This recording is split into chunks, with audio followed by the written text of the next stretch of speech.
Welcome to this crochet hat tutorial. It uses a regular weight of yarn, but if you do want to use a bulky thickness, it will just add a little bit of size to your overall project.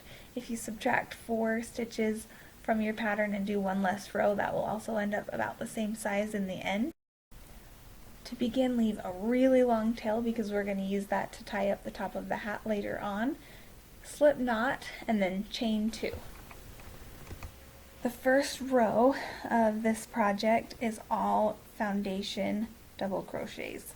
So to do that, you are going to yarn over and then go back into your first chain, pull it through the first chain,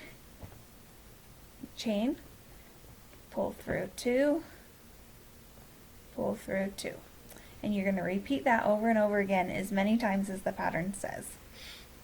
I'm going to count the first chain 2 as a stitch. So right here I'm actually working on my 3rd stitch, another foundation double crochet. So I'm putting it through the last chain, pull it through, chain 1, finish the double crochet, pull through 2, pull through 2. Now I've got 3 stitches. Here I go again through that chain, pull it through, do a chain there, pull through 2, pull through 2. And it actually doesn't matter if you go in those bigger holes. Pull through, chain 1, go through 2, go through 2.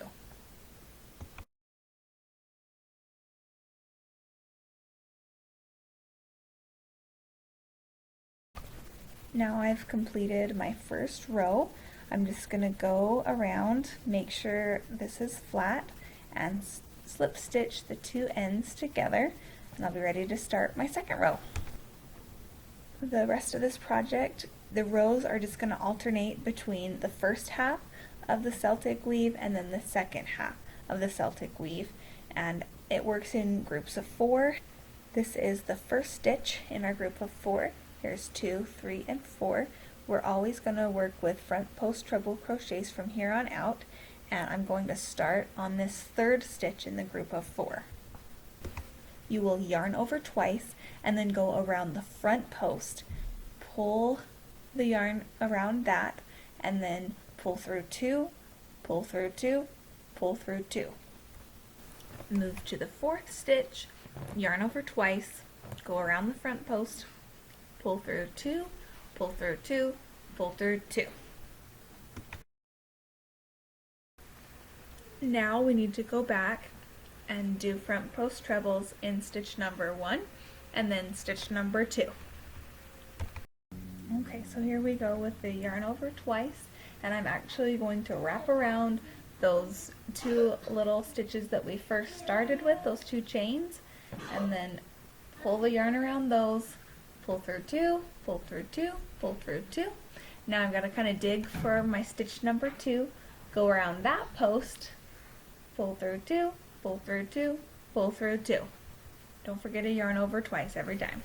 And that is the complete first half of the Celtic Weave stitch, and you can see that it's already starting to cross over behind and in front right there. And to continue on, we're going to locate the next 4 stitches. That one's already used up, so we've got to go to the next 4 that are clear. And I start in stitch number 3 there, do a front treble crochet, and after that one's finished, I'm going to move over and do a front treble in the 4th stitch in our little group. And same pattern. Now I'm going to go back to stitch number 1 and stitch number 2. Now, as I'm just finishing up this second group of 4, the takeaway is you always will skip 2 stitches and then go back and do the first and second that you missed. Continue this exact pattern all the way around, and I will see you on the other side.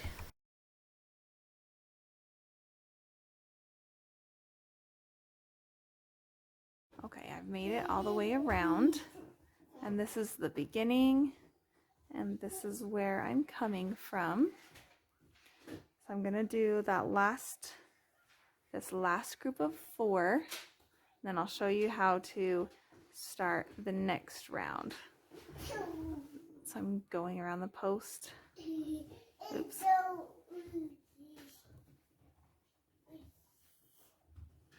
Okay, so I do this 3rd.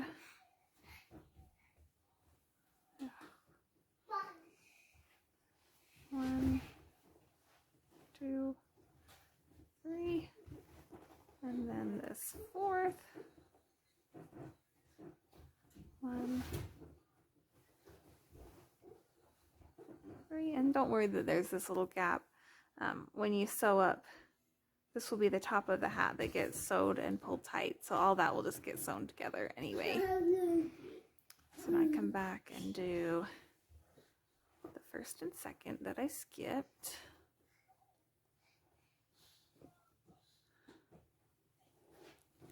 Okay.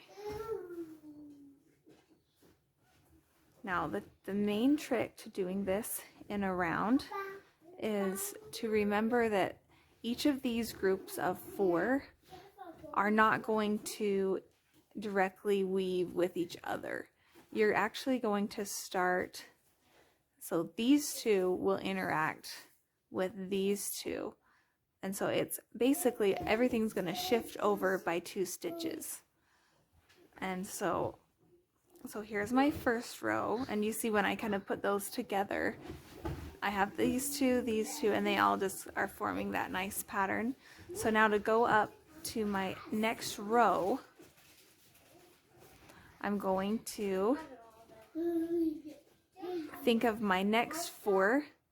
My next group of 4 are actually the 2 that I just did, and then the 1st and 2nd of my old row. So I'm going to start actually on stitch 1 this time. Yarn over twice, do a front treble. Okay, and then now stitch number 2.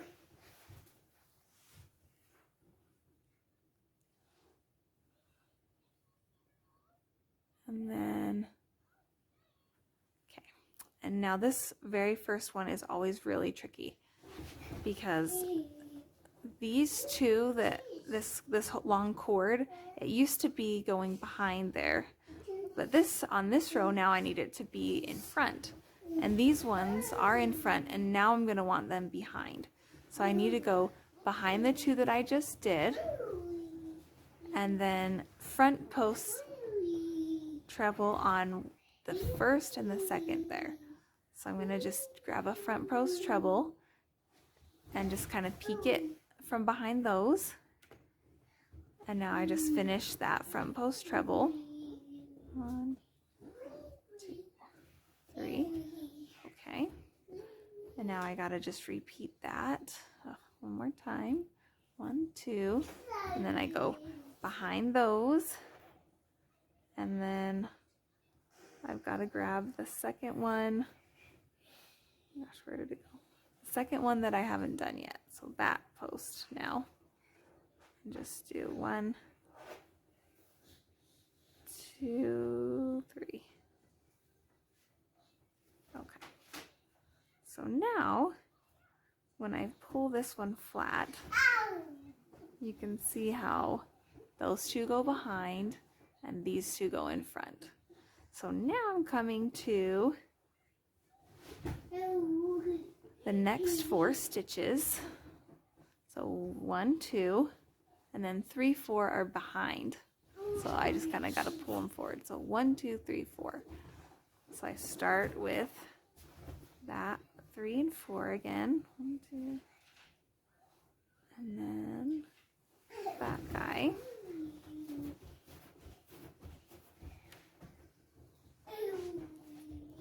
And now maybe you can see a little bit better. These 2 interacted with each other on the first row, but they are not going to weave anymore. This one is now going to interact with this one. So I go yarn over 2 times, and then I got to go behind. This one is in front, so now it needs to be behind. So I go behind, and then I grab that front post and I just kind of tug it up so where I can work with it, and then pull it through. 1, 2, 3, yarn over twice. I'll show you what it looks like kind of from above. You go behind those two, but still in front of that post that you're grabbing. And then 1, 2, 3. Okay. Now this is also the row where I'm going to be increasing. So this little grouping of 4, I'm just going to increase. Before I start another one of these, I'm going to put in some double crochets so that on my next row up, I'll be able to use them to increase. So I'm going to put, see, there's this 4th stitch that I already did a front post on. I'm going to put 2 double crochets that are just normal on the top of that stitch. And 2 normal double crochets there. And then since we are always working in groups of 4, I need to add 2 more here to make a total of 4 regular double crochets that are just tucked in between. These 4 double crochets are just going to be tucked in between this guy, and now I'm just going to continue on like nothing happened. So here's 1, 2, 3, 4, ready for my front treble crochets.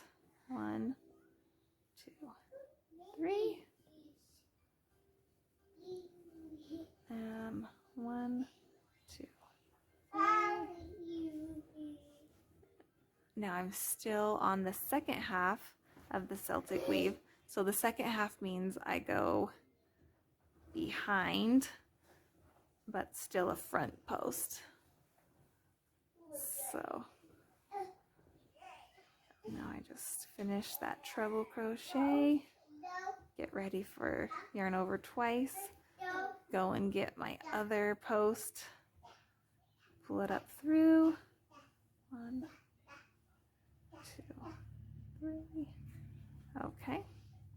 And then that's what it's looking like. When you kind of stretch it out, you can see it's starting to weave in and out. My next 4, they're hiding. They're hiding back there. So my next 4, 1, 2, 3, 4. All right, so in that last bit, we learned 2 things. You learned the second half of the Celtic weave and also how to start with an increase. This 3rd row is where all of your increasing is going to happen. And so just follow the pattern on how many times you're going to need to put those 4 increased stitches in. And the basic idea is that you will put them evenly spaced around the ring of the hat so you don't end up with a bulge somewhere. But look at your pattern on how many exactly you need to increase by according to the size that you're making. Now I'm at the end of this row, and you can see how my row is a little bit higher there on the left, and I only have 1 set of 4 left. So there's my 1, 2, 3, 4, and I'm just going to do the second half of the Celtic weave one last time before I move on to the next row. So I'm just catching those 3rd and 4th posts and then going behind and grabbing the 1st and 2nd post in my group of 4. And if I grab that 1st post, and you can kind of see what that looks like from above there as I pull that post up to work on it. And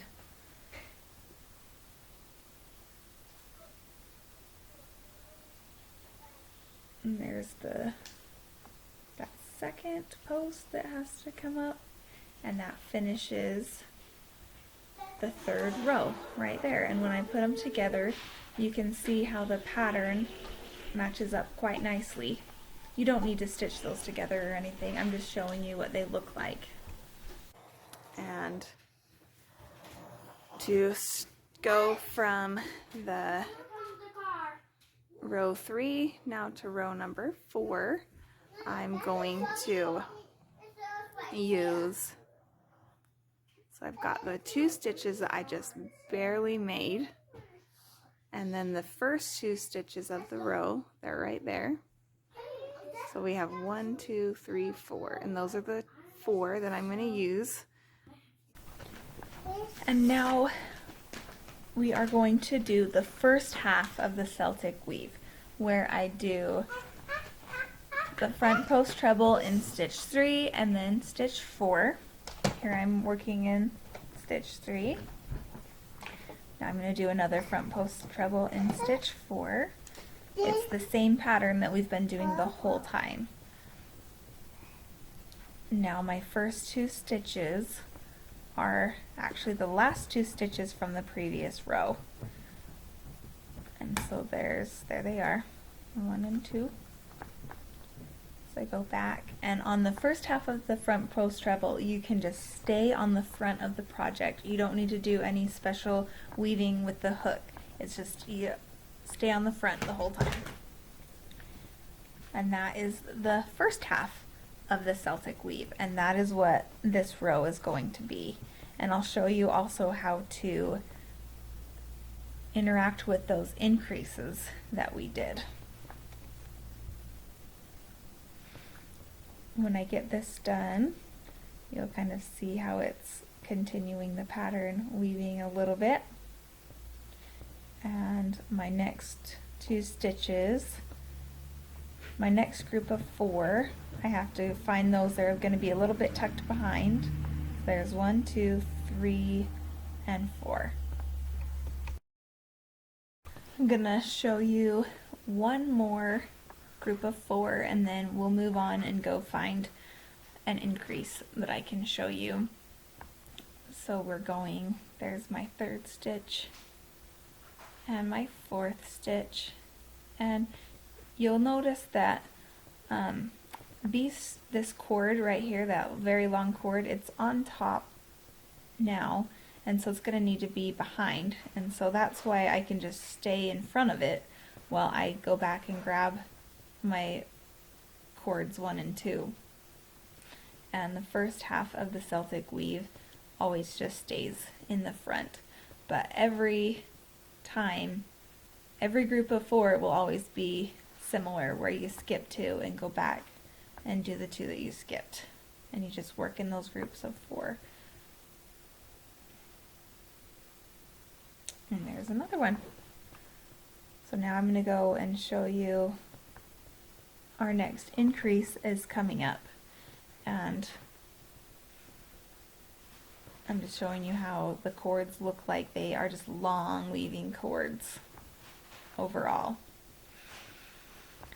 Okay, so it's time for our increase, and so my first 2 stitches are going to be those 2 that are tucked behind, and then to complete my group of 4, I'm going to use the double crochets. I'm only going to use 2 double crochets because I have 1, 2, 3, 4. So I only need 2 double crochets to match up with my other cords. And I continue the exact same pattern of the first half of the Celtic Weave. Just carry on like normal. And I'm just using those double crochets as my 3rd and 4th posts, and then I go back to my 1st and 2nd posts. I can stay on the front, and in just a moment we will show you what to do with those other 2 double crochets. So now, there we go, that's what that looks like. Here's my next group. I've got 2 double crochets, 1, 2, and then 3, 4 on those front posts right there. So 3, 4 is my front posts with my treble crochet, my 4th treble crochet. Now back to my first treble crochet. It needs to be with the double crochet post, which is fine. It keeps me in the same pattern. And that is how you complete an increase. That's all there is to it. You just continue your same Celtic weave pattern, and that's what it looks like. Here we go, we just continue on.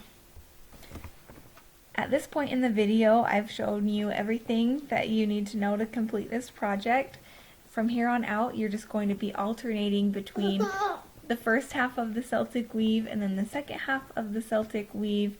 If you need to go back and see how to transition from row to row, I'll put some timestamps in so you can go back and watch those parts again. I'm going to check back in at the very end and I'll show you how to add the lining.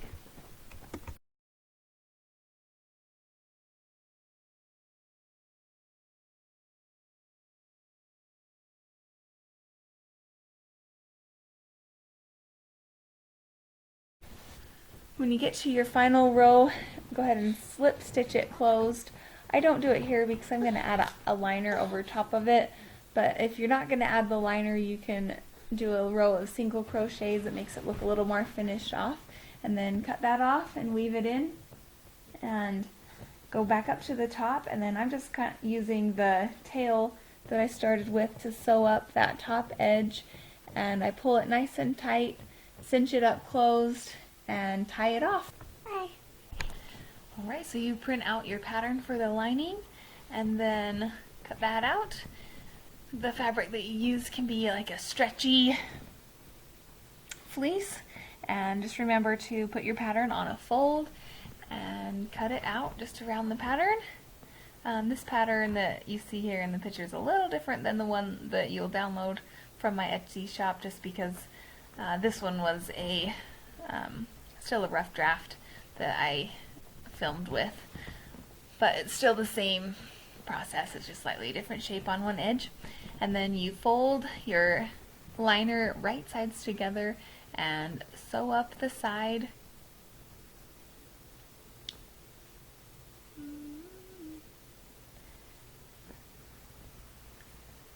And once that is sewn up,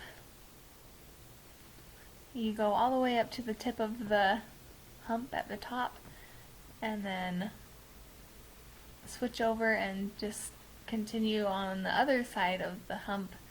That little V in the middle will get sewn up later, so you need to leave that as a hole in the middle. See, there we go, over to the other hump, and then just sew that side up as well. And when you get done with this, you're going to grab your hat, and you're going to put your hat inside the liner, and I am going to leave the liner about 1.5 inches above the edge of the hat. And you can decide a little bit where you want that. If you want your hat rim to be a little smaller or a little bigger, it can be loose like that. And I'm pinning it up just because I was having a hard time getting the fleece to stay where I wanted it. And so once that is positioned, we're going to put that in the sewing machine, and that is going to be a little bit of a challenge for your sewing machine, but I just pull it through and it seems to do okay, so give it a good tug and it should go. I know that's kind of a rule of sewing that you're not supposed to pull your fabric through, but I don't think this will move unless you push and pull it as you go along. And you're just going to sew all the way around and then close it off. You don't need to leave any holes in it. For this one, that's what the hole in the top is for, so we can turn it right side out. Alrighty, there I've sewn all the way around and I'm turning it right side out. And right here, normally I would sew up the top right now in that hole in the top. You can use a ladder stitch or you can put it back in your machine, but it just won't be pretty. But I'm just showing you what it looks like once it's all finished. And there it is, you just turn it inside out.